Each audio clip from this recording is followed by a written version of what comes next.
नमस्कार, this is S के सिंह और आप देखना शुरू कर चुके हैं मेरा YouTube channel the people S के। इस चैनल के पर्सनल फाइनेंशियल प्रोग्राम निवेश खिड़की में आपका बहुत बहुत स्वागत है।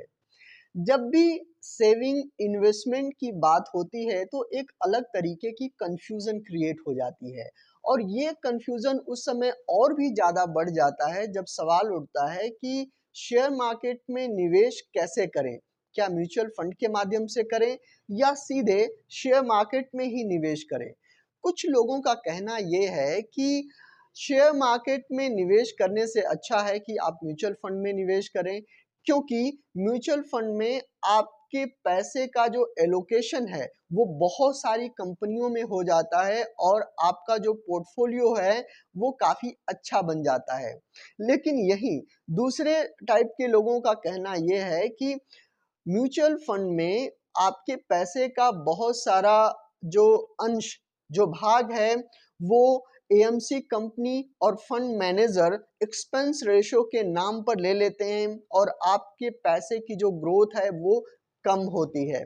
तो आज इसी कंफ्यूजन को थोड़ा सुलझाने की हम कोशिश करेंगे। तो इस वीडियो में हम ये जानने की कोशिश करेंगे कि दैट व्हाट इज राइट। तो चलिए हम इस वीडियो में जो है कि आगे इसमें बात करते हैं। इस डिसीजन को लेने से पहले सबसे पहले जो मोस्ट इम्पॉर्टेंट चीज है वो है अपने आप को समझना, अपने माइंडसेट को समझना। आपको सबसे पहले ये समझना पड़ेगा कि आपके रिस्क लेने की क्षमता कितनी है और आप किस पर्पस, किस गोल के लिए आप निवेश करना चाहते हैं। आपके पास जो टाइम पीरियड है वो कितना है और इस मामले में आपकी नॉलेज कितनी है। जैसे कि अगर आप म्यूचुअल फंड में निवेश करना चाहते हैं तो आपको कुछ नॉलेज जो है कि वो रखनी पड़ेगी। आपको देखना पड़ेगा, आपको ये समझना पड़ेगा कि डेप्थ म्यूचुअल फंड क्या होता है, इक्विटी म्यूचुअल फंड क्या होता है, उसके साथ साथ हाइब्रिड म्यूचुअल फंड क्या होता है।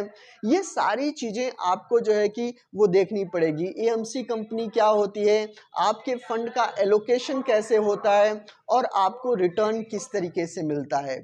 लेकिन अगर आप शेयर मार्केट में निवेश करना चाहते हैं तो आपके अपने नॉलेज को इन्हांस करना पड़ेगा। आपको थोड़ी सी स्टडी करनी पड़ेगी। दो तरीके के तरीके होते हैं, या तो आप किसी कंपनी के किसी व्यक्ति के टिप्स के माध्यम से आप शेयर मार्केट में निवेश करें या फिर आप खुद उस चीज़ को समझने की कोशिश करें। इससे आप किसी कंपनी के एम्प्लॉय या किसी कंपनी के द्वारा मैनिपुलेट नहीं होते और आप अपने पैसे का जो ग्रोथ है वो ज़्यादा से ज़्यादा कर सकते हैं। जैसे कि अगर आपको शेयर मार्केट में निवेश करना है तो आपको ये बात देखनी पड़ेगी, आपको समझना पड़ेगा कि एनएसई क्या होता है, बीएसई क्या होता है, आईपीओ क्या होता है, लार्ज कैप कंपनी क्या होती हैं, स्मॉल कैप कंपनी क्या होती हैं और जो है कि मिड कैप कंपनी क्या होती हैं। आपको ये भी देखना पड़ेगा कि किसी कंपनी की बैलेंस शीट को कैसे एनालाइज किया जाए, कैसे पढ़ा जाए, पीबी रेशो क्या होता है, पीई रेशो क्या होता है, किसी कंपनी के लॉस एंड प्रॉफिट और उसके लोन की लायबिलिटीज को किस तरीके से देखा जाए। क्योंकि शेयर मार्केट में निवेश करने से पहले ये सारी जानकारी आपको जो है कि वो होनी चाहिए। तो अगर आप कम रुचि रखते हैं या फिर आपको जो है कि स्टडी करने के लिए उतना आपके पास समय नहीं है, उतना नॉलेज नहीं है, तो बेहतर होगा कि आप एक फंड मैनेजर, एक एएमसी कंपनी पर विश्वास करें और म्यूचुअल फंड में जाएं, आप शेयर मार्केट में ना जाएं।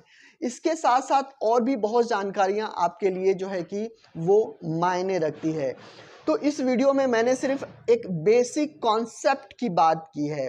अगले वीडियो में हम इसको डिटेल में समझने की कोशिश करेंगे कि अगर मेरा जो रिस्क टेकिंग कैपेसिटी है वो ज़्यादा नहीं है या फिर मैं ज़्यादा लॉन्ग टाइम के लिए निवेश नहीं कर सकता या फिर मुझे रिटर्न के साथ कंप्रोमाइज़ नहीं करना है, मैं हाई रिस्क के साथ भी ज़्यादा रिटर्न ले सकता हूँ, या मैंने जो गोल डिसाइड किया है उस गोल पे मुझे इतना पैसा मिलना ज़रूरी है, अगर मेरे पैसे का लॉस चला जाए तो मेरे लिए बहुत बड़ी दिक्कत क्रिएट हो सकती है।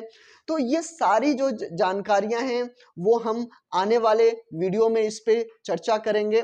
तो अगर आपको ये बेसिक चीज़ें समझ में आ गई हों और आपने वीडियो को अंत तक देखा है तो आप इस चैनल को सब्सक्राइब कर लीजिए, क्योंकि आने वाले वीडियोस में हम पूरे इसके एक एक पॉइंट को डिटेल में जो है कि वो समझने की कोशिश करेंगे।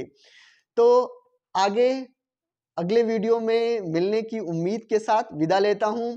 नमस्कार, जय हिंद।